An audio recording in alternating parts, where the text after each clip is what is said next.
સૌરાષ્ટ્રના પાલિતાણા ખાતે ધર્મ આસ્થા અને શ્રદ્ધાના પ્રેરક કથાકાર રમેશ શુકલ કાલ ભૈરવે જણાવ્યું હતું કે છેલ્લા 135 વર્ષથી ચાલી આવતી પ્રાચીન પરંપરાને ઉજાગર કરવા અને સાર્થક બનાવવા માટે દર વર્ષે કાળી ચૌદસના દિવસે કાલ ભૈરવ સેવા યજ્ઞનું આયોજન કરવામાં આવે છે। આ યજ્ઞમાં રાજકીય પક્ષોના પ્રતિનિધિઓ, સામાજિક આગેવાનો તેમજ અનેક શ્રદ્ધાળુઓ ઉપસ્થિત રહે છે। આ પરંપરાને આગળ ધપાવવા આગામી 12 નવેમ્બર 2025ના રોજ પણ ભવ્ય કાલ ભૈરવ સેવા યજ્ઞનું આયોજન કરવામાં આવશે।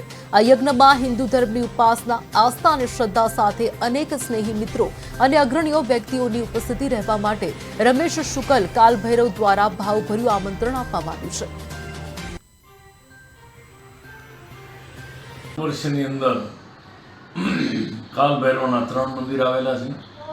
પ્રથમ મંદિર બનારસમાં, કાશી, બીજું મંદિર ઉજ્જૈન એમપીમાં અને ત્રીજું ગુજરાતમાં કાલ ભૈરવ પાલિતાણા। 1890માં સર માનસિંહજી મહારાજા સાહેબે કાલ ભૈરવ મહારાજની પ્રતિષ્ઠા કરી અને લોકદર્શન માટે ખુલ્લું મૂકેલું છે આ મંદિર। આ મંદિરના આજે 136 વર્ષ પૂરા થયા છે। કાલ ભૈરવ ભગવાન શિવનું શ્રી અંગ જ છે, એમાં કોઈ ભેદ નથી। ભૈરવ અને શિવ બંને અવિભાજ્ય છે।